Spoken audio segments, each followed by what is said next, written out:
Thank you, Chief Justice. May it please the court. I'm speaking on behalf of the Great Lakes Justice Center today, and I also serve as a distinguished chair of Faith and Freedom at Spring Arbor University. I also chaired the Religious Liberty Law section, and we've already submitted our written report there, and I appreciate Mr. Denny's testimony. We believe that every human being is made in the image of God and is therefore worthy of being treated with dignity and respect. And so, Madam Chief Justice and the court, nobody here testifying in opposition to the court's proposed speech rule does so out of any kind of hate or any kind of disrespect. We do so as a matter of deeply and sincerely held conscience.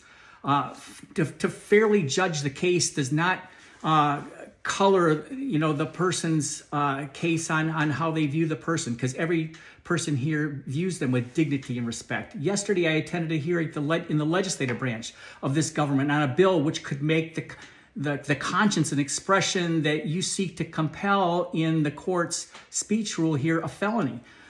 So this is where it can go. If you enact the code here, the speech code as proposed, we'll be back here on another day with new proposals to ban lawyers from serving on the bench who are members of groups or organizations such as churches or mosques or synagogues who don't adhere to the ideological sexual orthodoxy of the day.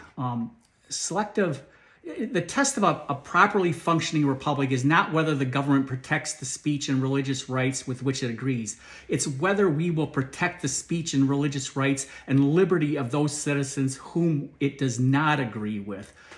Freedom of conscience is a fragile thing. I personally have experienced what happens when nations and institutions travel down paths prohibiting expression. I've held in these hands the ashes of many who died because of their conscience. As a diplomat, I also worshiped in a church where hundreds of men and women and children were slaughtered as they sought sanctuary and wanted to express their conscience. In addition, I can tell you many stories of persecution grounded in the exercise of expression, and I'll note just one as I close here. A member of a diplomatic team that I led was brutally tortured, almost to the point of death. Why? He exercised freedom of conscience and stood up for good governance under the rule of law. And after these and similar experiences, I vowed never to remain silent. For all the reasons in the Religious Liberty Law section's brief and for what I've just stated here, I urge you not to pass or at least provide a provision for religious accommodation here. Thank you for your time. Thank you. Any questions? Professor Wagner, I'll ask you the same question I asked Attorney Denny. The notion, and I think Justice Starr has been asking about this as well, many of our judges associations have put forward a proposal that basically says that the judges could use gender neutral terms in lieu of, I guess, the preferred pronouns. I'm wondering what your thoughts are on that. Well, depending on how it's written, and I have not seen the proposal, but I don't think anybody has any objection to referring to Counsel Smith or to the plaintiff or to the defendant, and so I do think, it's important that we remember that the Constitution serves as a limitation on the exercise of government power.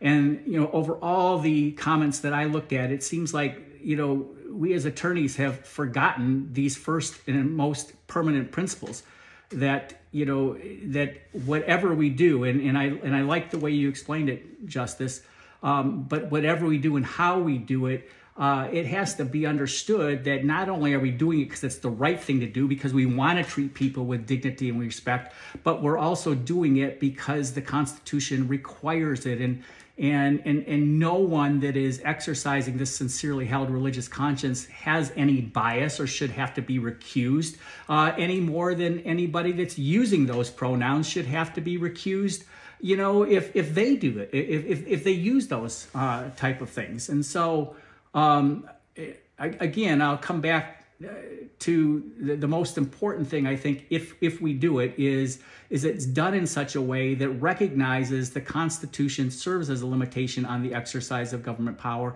and therefore it needs to be accommodated. And let's just do it in a way that does that, at the same time treats everybody in a courtroom with the dignity and respect that they deserve.